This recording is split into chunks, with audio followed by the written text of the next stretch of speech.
तुम्हें पता है क्वांटम फिजिक्स के हिसाब से डेथ कभी रियल लाइफ में एग्जिस्ट ही नहीं करती है। मैं बात कर रहा हूँ क्वांटम इमोर्टिलिटी की, जिसके हिसाब से कोई कभी मरता ही नहीं है। सुनने में जितना इंटरेस्टिंग लग रहा है उतना ही मजेदार कंसेप्ट है। अपना मोबाइल रोटेट करो, फिर से समझाता हूँ। अब इमेजिन करो तुम एक रोड पे गाड़ी चला के जा रहे हो और सडनली सामने से ट्रक आता है और तुम्हें टक्कर मार देता है। अब तो मोमेंट तुम्हारा एक्सीडेंट होगा, दो ही पॉसिबिलिटीज हो सकती है, या तो तुम जी जाओगे या तो तुम मर जाओगे। और अगर तुम मर गए तो तुम्हारे घर वाले रोएंगे, कुछ दिन उदास होंगे और कुछ दिन बाद तुम उनकी मेमोरीज में रह जाओगे। लेकिन तुम कहाँ गए? क्वांटम फिजिक्स के हिसाब से तुम कभी मरे ही नहीं थे। यानी कि तो मोमेंट तुम्हारा एक्सीडेंट होगा, तुम्हारी कॉन्शियसनेस एक ऐसी रियलिटी में शिफ्ट कर जाएगी जहाँ तुम मरे ही नहीं थे, जहाँ तुम अपना काम करोगे, तुम लोगों से बातें करोगे एंड तुम नॉर्मल लाइफ जियोगे। हाँ, इस थ्योरी को क्वांटम फिजिक्स की एक दूसरी थ्योरी क्वांटम सुपरपोजिशन से लिया है। जिसे ऐसे समझो कि लेट्स से तुमने एक सिक्का उछाला। अब दो ही पॉसिबिलिटीज बन सकती है, या तो हेड्स आएगा या तो टेल्स आएगा।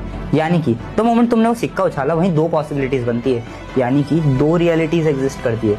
एक ऐसी रियलिटी जिसमें हेड्स आया था, वहीं एक ऐसी रियलिटी जिसमें टेल्स आएगा। याद है जैसा कि मैंने मेरी फर्स्ट वीडियो में बताया था कि कैसे नोबिता शिजुका से भी शादी करेगा और नोबिता जयको से भी शादी करेगा, लेकिन दो अलग यूनिवर्सेस में।